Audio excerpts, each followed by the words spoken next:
Welcome back, everyone. Today, we're diving into one of the most vivid and poetic sections of Nietzsche's Zarathustra, a chapter called The Dance Song. This sounds exciting. It starts with a very interesting scene, doesn't it? Zarathustra is wandering through a forest with his disciples. That's right. He's looking for a well and stumbles upon a beautiful green meadow where a group of young women, or maidens, are dancing together. And when they see him, they immediately stop dancing. I imagine they were probably intimidated by this famous, serious philosopher. Exactly. But Zarathustra approaches them with a friendly expression and tells them not to stop. He says he isn't a game spoiler or an enemy of fun. He's trying to reassure them that he's not there to ruin their joyful moment. He wants them to feel at ease with his presence. He then says something very profound. I am God's advocate with the devil. He explains that this devil is what he calls the spirit of gravity. Okay, let's unpack that. What exactly does Nietzsche mean by the spirit of gravity? That sounds like a really important concept. It's a central idea for him. The spirit of gravity represents everything that weighs us down: seriousness, rigid morals, dogma, and the burden of tradition. So it's like all the heavy, serious shoulds and musts of life.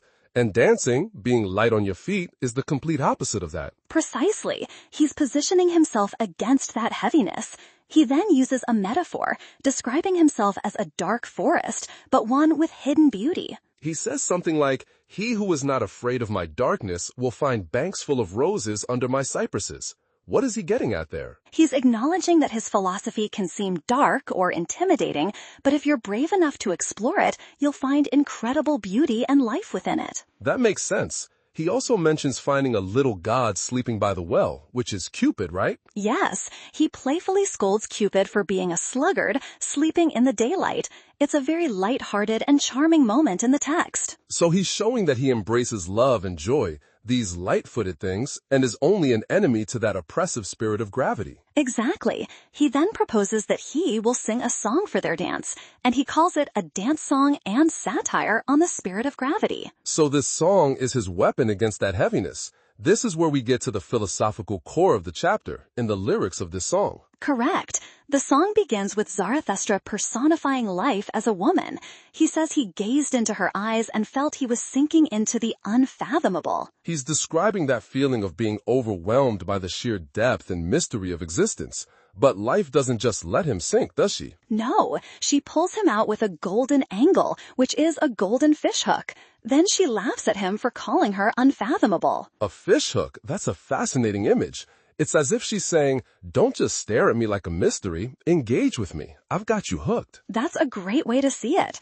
She teases him, saying that all fish call things unfathomable simply because they can't measure the depth themselves. So it's a critique of how we label things we don't understand as mystical, rather than just accepting their complexity and our own limitations. Absolutely. Life then describes herself as changeable, wild, and altogether a woman, and no virtuous one. She rejects the simple labels men give her. She's pushing back against being defined as profound or faithful. She's saying that life itself is chaotic and unpredictable, not orderly and moral. But here's a key detail. Zarathustra says that he never believes her or her laughter when she speaks badly of herself. He sees through it. That's very interesting. So even when life presents itself as false or wicked, he perceives a deeper truth or value. What happens next in the song? The song shifts to a conversation with his own wild wisdom, which he also personifies as a powerful and, in this case, angry woman. So now we have two female figures, life and wisdom. How does his interaction with wisdom go? Why is she angry with him? Wisdom angrily tells him, you will, you crave, you love. On that account alone do you praise life. She accuses him of being biased. It's like his own rational mind is challenging him, saying that his love for life isn't objective, but is purely based on his own desires and passions. That's it exactly. He almost responds in anger, but then he has a major realization about the connection between the two of them. What does he realize? This feels like a pivotal moment in his understanding of the world. He realizes that he actually loves life the most when he hates it, and that he's so fond of wisdom precisely because she reminds him so much of life. Wow, so they aren't separate entities for him. He sees life in wisdom and wisdom in life. How are they so alike in his eyes? He says they have the same eye, the same laugh, and even the same golden fishhook. In his heart, they have become almost indistinguishable. So true wisdom isn't some cold, detached intellectual pursuit.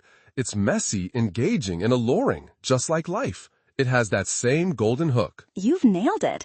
This leads to the final part of the song where life asks him, who is she then? And he has to describe her. This feels like a test. How does he describe wisdom after realizing how similar she is to life? He describes wisdom as something you can thirst for but never be satisfied by.